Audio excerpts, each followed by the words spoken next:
नमस्कार दोस्तों। हमारे देश में कई पवित्र नदियां हैं जहाँ स्नान करके लोग अपने पापों से मुक्ति पाते हैं। परंतु क्या आप जानते हैं कि भारत में एक ऐसी नदी भी है जिसके पानी को पीना तो दूर, छूने से भी डरते हैं लोग बाग। जी हाँ, इस नदी का नाम है कर्मनाशा। खास बात यह भी है कि यह नदी बाद में गंगा में जाकर मिल जाती है।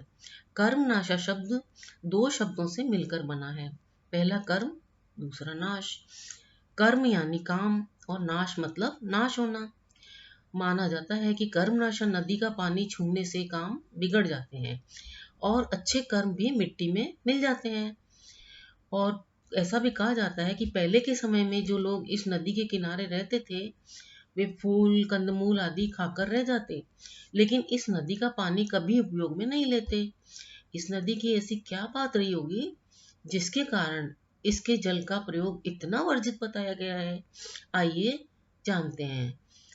कहा जाता है कि राजा हरिश्चंद्र के पिता सत्यव्रत ने एक बार अपने गुरु वशिष्ठ से सशरीर स्वर्ग में जाने की इच्छा जाहिर की, तो गुरु वशिष्ठ जी ने इसके लिए उन्हें मना कर दिया।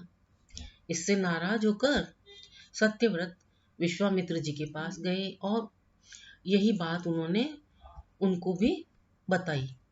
वशिष्ठ से शत्रुता होने के कारण विश्वामित्र जी ने अपने तप के बल से सत्यव्रत को सशरीर स्वर्ग में भेज दिया।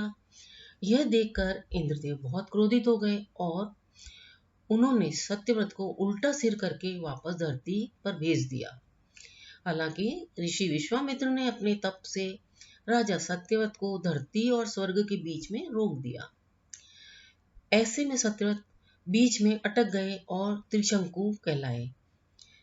पौराणिक कथा के अनुसार जब देवताओं और विश्वामित्र के बीच में युद्ध हुआ, तो उस दौरान सत्यव्रत धरती और आसमान के बीच में उल्टे लटके रहे और इससे उनकी मुंह में से तेज लार बहने लगी और यही लार नदी के रूप में धरती पर प्रकट हुई।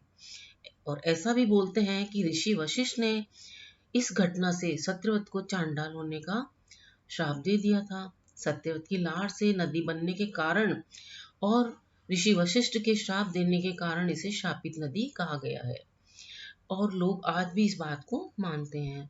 बिहार के कैमूर जिले से निकलने वाली यह कर्मनाशा नदी बिहार और उत्तर प्रदेश में बहती है।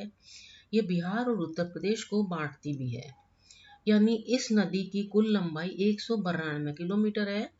इसमें से 1 से 16 किलोमीटर तो हिस्सा उत्तर प्रदेश यूपी में आता है, जबकि बाकी बचा हुआ 76 किलोमीटर बिहार और यूपी को बांटता है और उसी में बहता हुआ आगे जाता है। कर्मनाशा नदी उत्तर प्रदेश के सोनभद्र, चंदौली, वाराणसी और गाजीपुर में बहती हुई अंत में बक्सर के पास गंगा में मिल जाती है और अपनी अनोखी दास्तान को लिए पवित्र गंगा नदी के प्रवाह के साथ बहने लगती है और यहाँ एक पवित्र नदी का रूप ले लेती है और आगे तक ये गंगा नदी के प्रवाह के साथ बहती रहती है।